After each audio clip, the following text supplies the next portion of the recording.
Ahoj, já vás všechny vítám u nového videa z nákupů. Dneska tu mám Romču. Ahoj Romčo. Ahoj. A v dnešním díle se podíváme do CAčka a budeme pro Romču vybírat nějakou bundu nebo nějaký kabát. Myslím si, že to bude poměrně složitý úkol, protože Romča je majitelka poměrně větších vnadů, což není úplně jednoduchý, ale uvidíme, jak to dopadne. Takže se zatím mějte pěkně. Ahoj. Ahoj. Máme tu první model. Tenhle temně vínový kabát, jak vidíte, asi nebude úplně tou dobrou volbou. Nemyslím si, že jenom pro Romču, ale i pro spoustu žen, které jsou trošičku obdařenější, ať už tedy v oblasti prsou nebo v oblasti celého těla. Bohužel musím říct, že tohle je takový hodně často kupovaný anebo hodně často hledaný model kabátu, velmi oblíbený u nás v Čechách, nejenom teda tady, protože je většinou lehký, pohodlný a dobře se v něm třeba chodí. Nicméně tady asi sami vidíte, že to prošívání není úplně nejlepší volba. Délka sice celkem v pohodě mohla být kratší, ale strašně moc tyhle kabáty přidávají těla, takže pokud máte maličko nějaká ta kilíčka navíc, tak určitě si dejte pozor na tyhle modely. Jak vidíte třeba například u rukávů, tak jsou takový jako pustíčkový, není to lichotivý pro paže a to stejně ani pro tělo. Opravdu to je model neúplně vhodný vůči téhle postavě. Občas se stane, že najdete třeba super model, který je i takhle prošitý, ale musíte se na to dát pozor a opravdu hledat něco, co vám dokonale padne a bude to prošívání tak, aby vám to maximálně vyhovovalo. Tady už jsme u klasické párky, po které jsme se taky dívali, protože párka je taková záležitost, myslím, poměrně nadčasová, samozřejmě nosí se už teď pár let a je poměrně hodně in, chcete-li, a je taková pohodlná bunda prostě do každého počasí. Dá se v ní běhat po městě a tak dále. Nicméně, i tady u tohohle modelu vidíte, že to je opravdu hodně špatně zvolená bunda. Hodně přidává kila, ta kožišina kolem té kapuce, ale i vlastně samotná, nejenom ta barva, ale i samotný střih. Byla teda super heboučka, měla krásný vlastně kožišek vevnitř, ale určitě to nelichotí postavě a jestli to můžu takhle říct, tak Romča v tom vypadá trošičku jako medvídek, což asi není úplně to, co by ráda. Takže tohle určitě není vhodný střih bundy pro Romču, anebo i pro postavy třeba s hodně širokými rameny, anebo i s většími prsy. Máme tu další model a jak už asi vidíte, tak tahle párka je na tom o dost líp.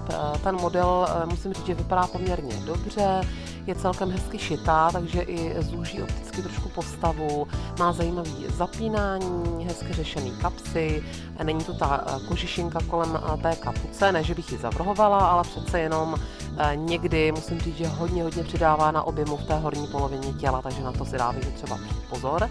Tady je celkem hezky řešení vlastně i v tom pase, které teď vidíte, to znamená, že se dá zúžit pás těmi knoflíky, ale samozřejmě i ho malinko uvolnit, tak jak člověk prostě zrovna momentálně chce, nebo jak je na tom třeba s nadbytečnými kily, ale přece jen i třeba z profilu už tady vidíte, že ta bunda opravdu mnohem líp sedne.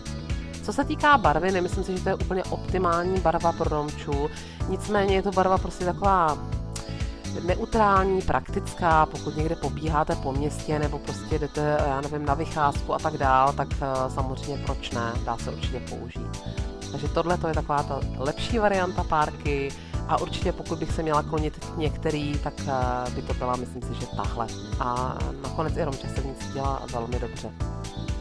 Takže i třeba takováhle sportovní bunda může vypadat poměrně dobře, pokud k ní potom zvolíte už třeba jenom jednoduchý kalhoty a nějaký sportovnější boty, ale dámy prosím spíš opravdu na ten volný čas, nebo bych ji asi na takovýto běžný nošení, klonila bych se k něčemu ženštějšímu. Tady už se dostáváme ke klasickému kabátu, který je přece takový trošičku ženštější, když to není žádný úplně vrchol elegance. Nicméně celkem slušně sedí, není to ale úplně jako dokonalý střih, to určitě ne. Já bych se možná klonila i k trošku tmavší barvě, bohužel v té velikosti neměli. Tady vidíte, jak nám Romča názorně ukazuje, že přes prsa jí byl poměrně větší, nebo spíš už nahoře, jakoby u těch ramen, což je zase problém, že nikdy, abyste to dobili přes prsa, pokud máte velký podprsí, nemusí vám to sedět právě nahoře. Takže to je asi jediná výtka, jinak ten kabát by nebyl vůbec špatný. Já bych osobně říkám, klonila bych se k tmavší barvě.